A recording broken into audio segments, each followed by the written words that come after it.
What for my muffin?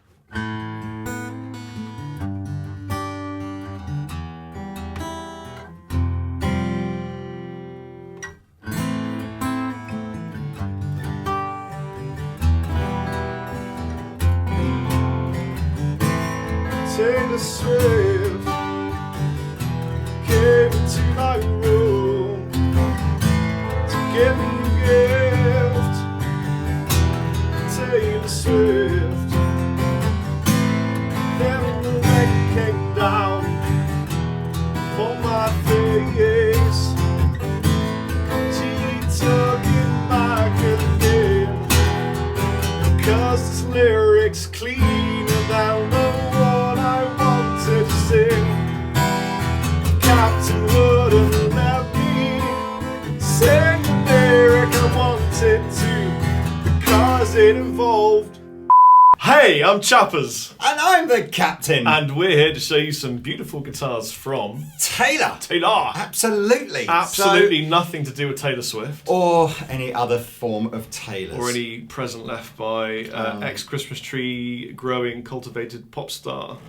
What? Well, so Taylor Swift grew up on a Christmas tree farm. I didn't know It's that. the I was best thing talking about the other her. Taylor. So look, now you guys know that Taylor guitars are one of the biggest kind of American acoustic guitar manufacturers in the world, and without shadow of a doubt, one of the most pioneering, if not the most pioneering kind of manufacturers of guitars. They pioneer. They Great pioneer.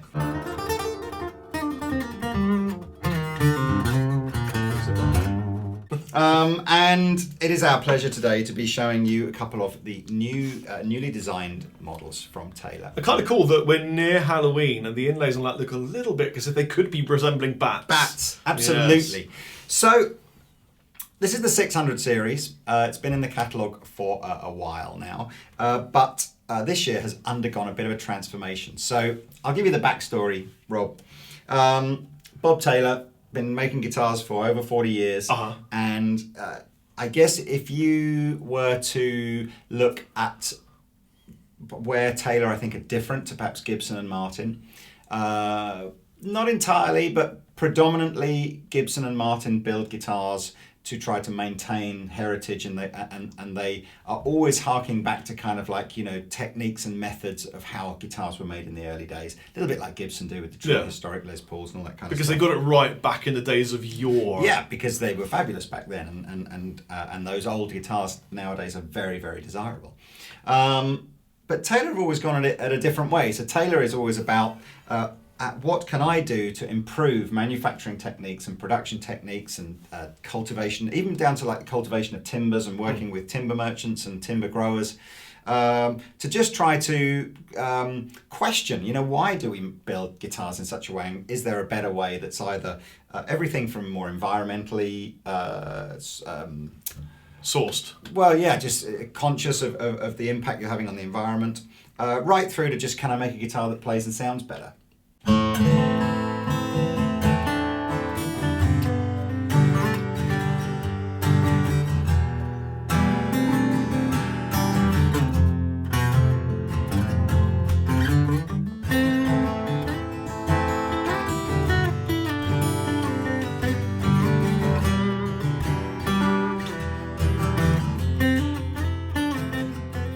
Give us some tones, Lee. Okay, so now I don't have a cutaway version. I've just got the full fatness model, but all of these guitars can be bought in cutaways, non-cutaways.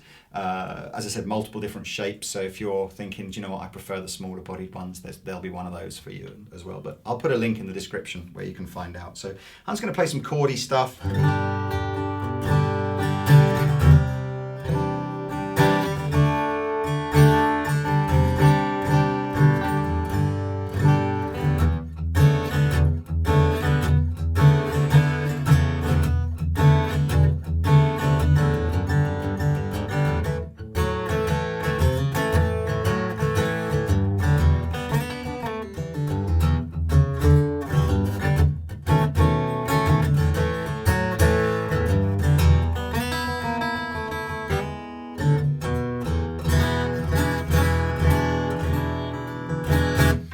So it's got that kind of just fun kind of, I don't know, old country kind of big strummy bottom end, plenty of bass end.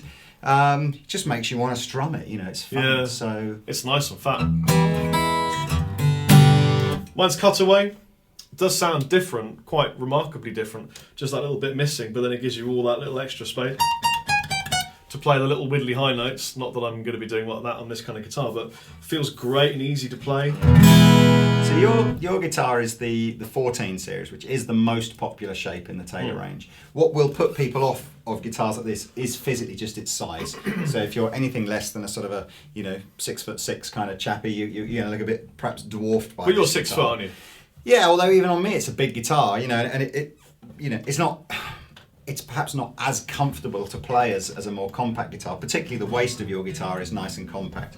But of course, by changing the shape of the guitar, you change the dynamics of the guitar, and so generally people that's accepted that'll be a bit more balanced tone. So rather than being bass heavy like this one will be, it'll be a more sort of linear kind of response across the.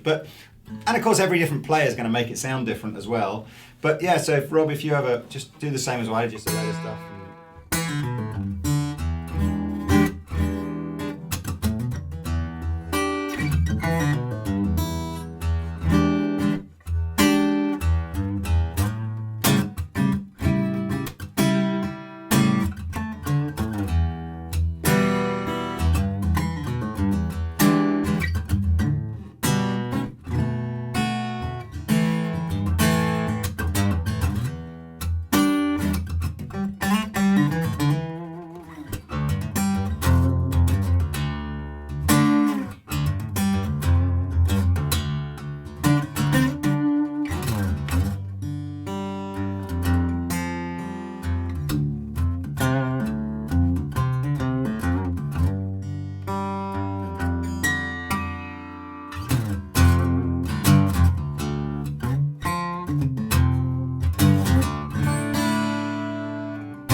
It's funny, if you play in different places, you really hear a difference in tone. Yeah. Whereas if I'm strumming, but then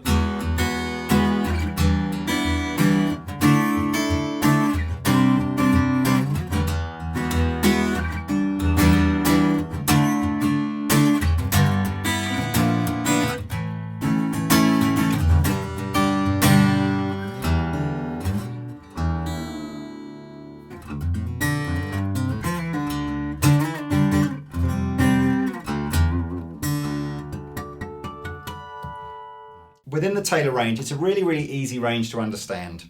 So every single model has a 3-digit code. So you have a 614, I have a 618. The first model in the Taylor range is called the 110. what does the CE stand for then? Cutaway Electric. Ah, of course. So the first digit, the 6 in this instance, designates the series they're from. So every 600 series guitar that you find will be a spruce top with a maple back and sides. And the two numbers after that, so 14 or 18, designate the shape of the guitar. So you have a grand auditorium, which is their most popular shape by some distance, and I guess is a shape that they designed. It's not a copy of a Martin shape or anything like that. I have a grand orchestra, which is a bigger shape. Which is loud and bassy. Yeah, so more like sort of a Gibson Super Jumbo kind of sound. And there are other shapes in the range, dreadnoughts, smaller bodies. I don't know if is there a bigger body. I think there's another. There's like the 16 series is sort of smaller than this but bigger than that. And the range goes right from 100 series where you've got laminate back and side solid tops right through to 900 series where you've got there's even a sort of like a custom shop series above that, if you really want to go crazy.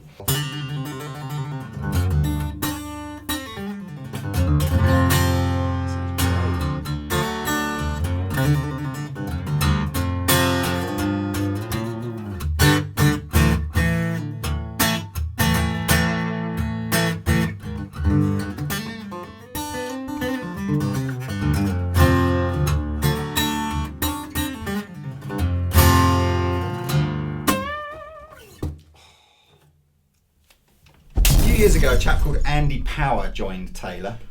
I love his surname. Andy Power. And he was a very experienced and renowned acoustic instrument builder. So he would build things like mandolins as well as didgeridoos. Guitars. I don't think he built didgeridoos. Tambourines. Power didgeridoos. That's it. And he said, look, one of the conventions that had never really been questioned in the Taylor range, although they had different guitars made of different timbers and things like that, they'd never questioned whether or not bracing and thicknesses of wood and finishing should be like timber specific. So they'd always kind of gone whether they're making guitar out of mahogany or maple or rosewood. Oh, it's always or the whatever. same kind of bracing. Yeah, same kind of bracing, kind of timber thickness, all this kind of stuff.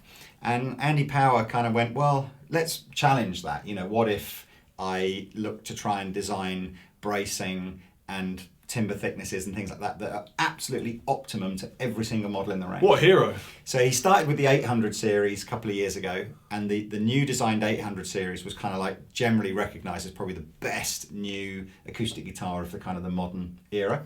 And this year he's revisited the 600 series. So now these are kind of a bit weird because the only guitar that you would really, if you flip yours over as well, the absolute classic maple back and side acoustic guitar that you would think of would be a Gibson J200, at least in the acoustic guitar world. Yeah. It's pretty normal for things like violins and semi-acoustics and stuff to use maple. But in acoustics, maple is an unusual... That almost looks like a one piece. I mean, I know it can't be. Yeah, it's a two-piece. But it's really well bookmatched. Yeah.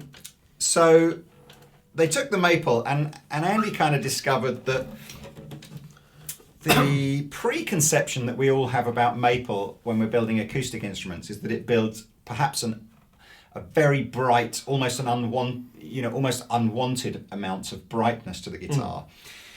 He sort of found that actually that wasn't really the case, and it was actually a much more sort of linear and sort of neutral timbre to work with.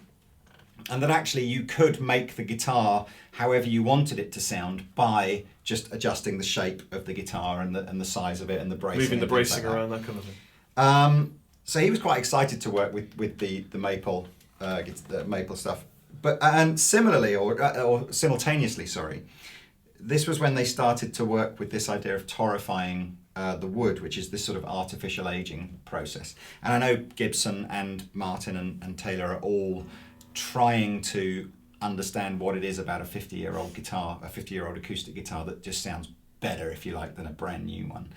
I think it's because it's drier. Well, that's my guess, anyway. It's a brilliantly accurate guess, and it's entirely down to how wood over time just dries out more. Yeah. And there's even some arguments about on solid body guitars. You know, why is it that there's something on like a 50-60-year-old Strat that you can't put your finger on, but it's just amazing, and it's got to be down to that, something to do with how the wood dries out. So they go through this process of speeding up that process by baking it, and in this particular instance, baking it down to a zero moisture value, and then gradually sort of re-moisturizing the guitar. Just experimenting all the time to try to get a new guitar to sound like a really old guitar. I really enjoyed your little Jimi Hendrix trick then of playing the guitar backwards. I did. That was quite cool.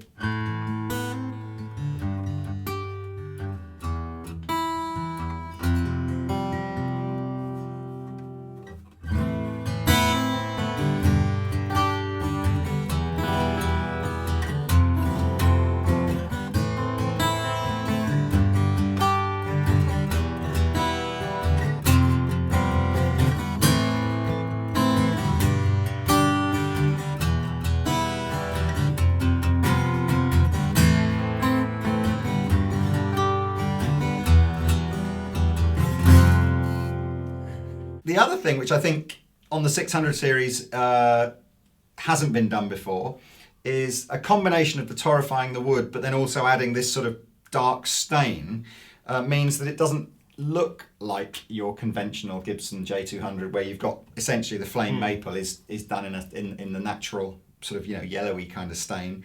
I'm yet again in awe of your knowledge, Captain Lee. Well, I've got to be honest with you. I am surrounded by people telling me this stuff all day long, so some of it rubs off. From the point of view of a player, it's a beautiful neck. It's really, really soft and satiny. Yeah. It feels a little bit skinnier to me than my Les Paul neck. It's a little bit wide, but not in a bad way. It's quite a modern feeling neck. Yeah. And I really love what they've done on the back of the headstock. They've painted it and put the logo on the volute. Yeah. Only that part. And it looks really stylish and really cool. I wish I'd thought about that. Yeah. So if you've not tried, or if the last time you tried a 600 series was 2 or 3 years ago, absolutely, and maybe it didn't float your boat at that time, do go to your nearest tailor dealer, come to Andertons because we've got heaps of them, all the different body shapes, everything, and try one again because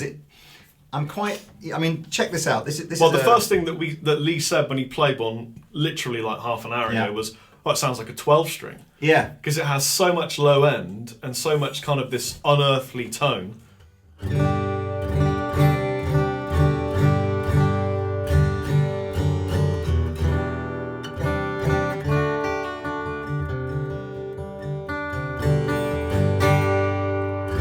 Now, I'm kind of used to bigger guitars like this being all bottom end, so the side of guitar that you'd want to strum away on and power stuff out. But this has got some sort of articulation that you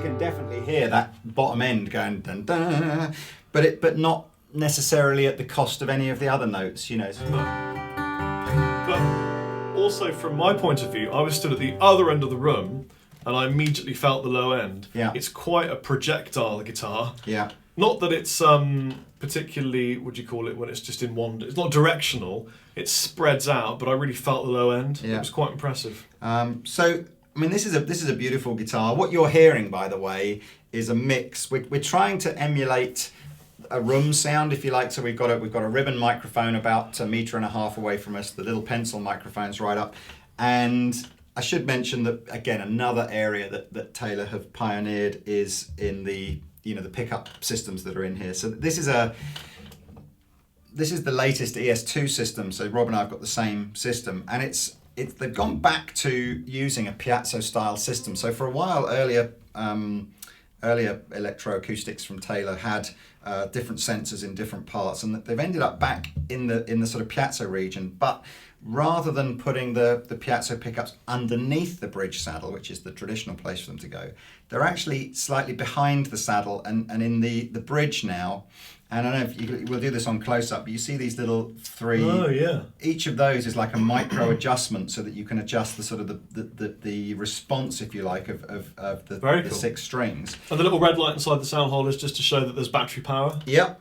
There's a phase switch inside, so if you've got some phasing issues at a gig, you can relatively quickly change that. And then you've just got this very discrete kind of volume, treble and bass control.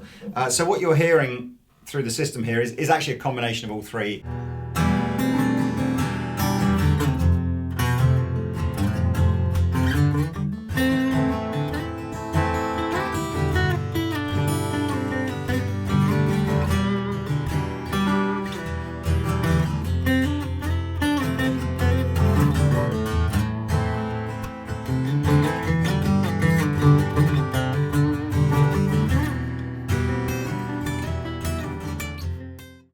There's a little part of me that feels guilty every time I see a guitar being sold, because I know that somewhere a tree got chopped down to sort of make it, and I know that you like to think that everybody's being responsible about this, and then you sort of think, but is everybody? I don't know. But Bob Taylor absolutely goes above and beyond in terms of his responsibility. So much so even that he bought the very last ebony kind of forest in the world in Gabon, and I'm pretty sure I've got that right. But specifically, I may have told you this before, and I was reading this morning even about maple. This idea of completely black ebony is incredibly unusual within an ebony tree. Most ebony trees have some sort of figuring. Figuring, yeah. And what would happen is that the timber merchants that ran the ebony forest would just literally cut down 20 trees to find one that was completely black, and they just discard the other 19. And it was deforesting ebony everywhere and around the world.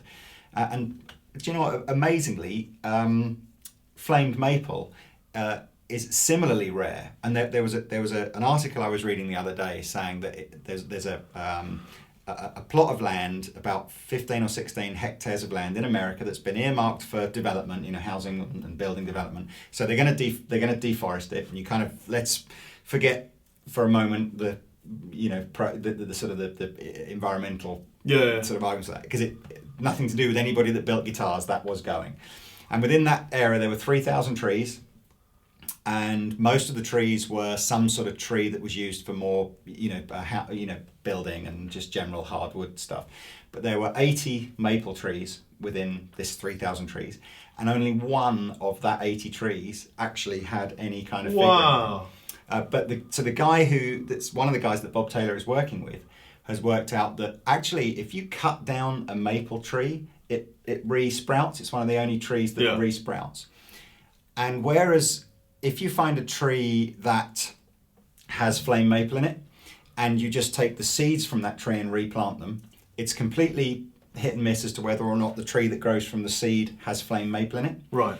But if you cut that tree down and actually let the tree regrow again, it will always regrow with the flame in it. So they're trying to really understand all this kind of stuff. Yeah, they're just so so that we aren't just going around cutting down countless numbers of trees. Just go, I don't like that one, I don't like that one. Oh, that one's quite nice. We'll have that. Really, really being responsible. Wow.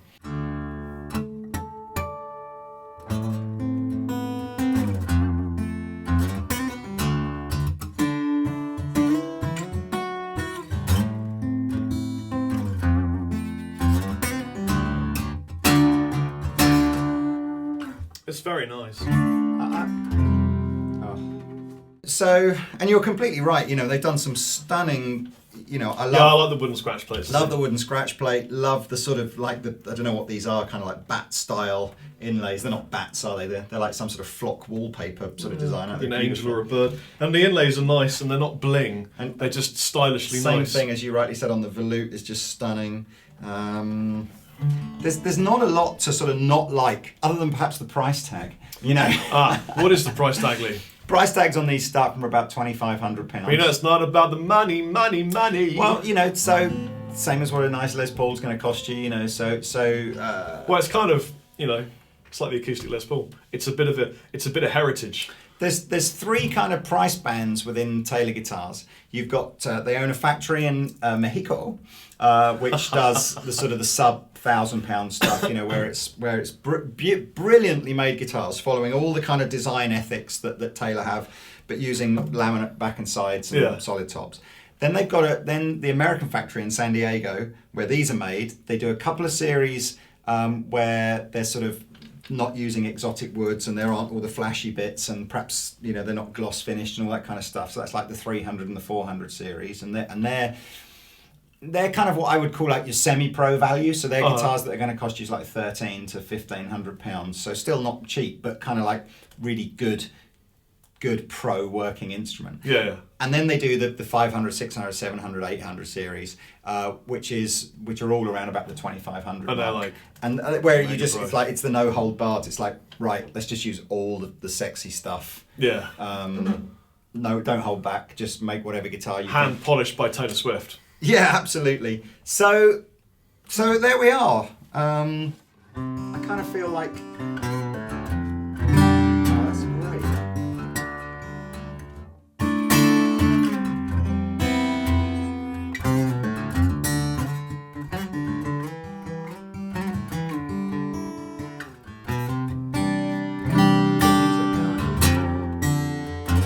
Try this one. By the way, we're crossing the streams, but it's fine. Crossing the streams, yeah. Oh no. Crossing the streams, Oh no. Oh yeah. It's a big sound. It's huge. It's a big sound. It's like a kick in the chest,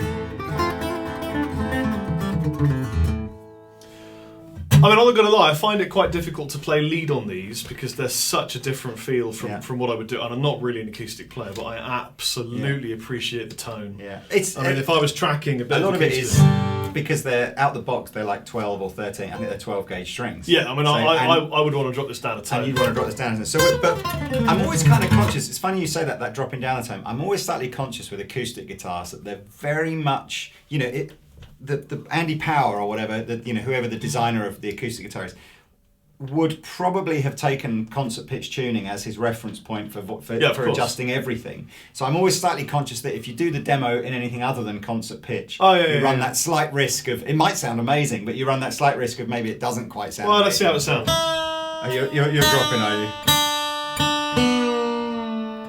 I'll join you then. Okay, so we've literally just, we haven't done this to a tuner or anything, we've just dropped it down, and so we're a lot lower than we were before, and Rob is now feeling like the strings are slack enough to kind of do a bit of noodling. Well, I don't know about that, we'll just see how it sounds and feels.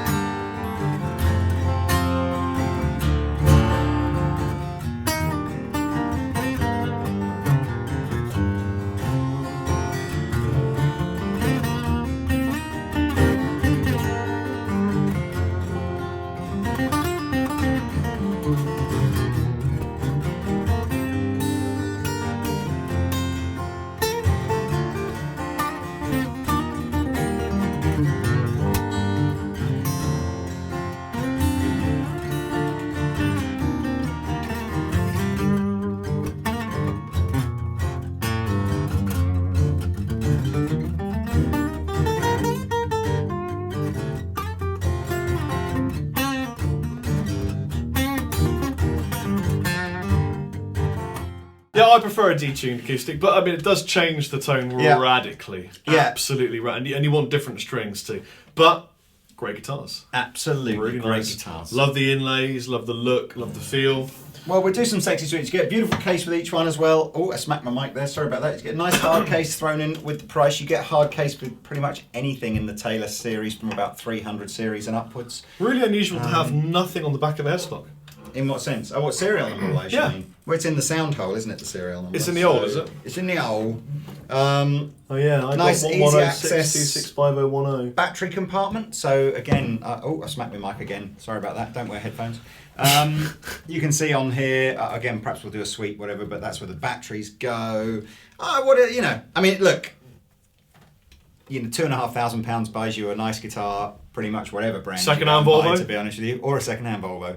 I know, I bought two. And but I got to say, if it were my money, I'd be shortlisting Taylor absolutely as a got to be the one. Got to be one that's good. In my mind, it's this or probably one other brand. To be fair, so absolutely, you've got to check this out. Well, in summation to that, then. I've been Rob Chapman. And I've been the captain. We bid you farewell. When you fall away, never mercy. When you fall away.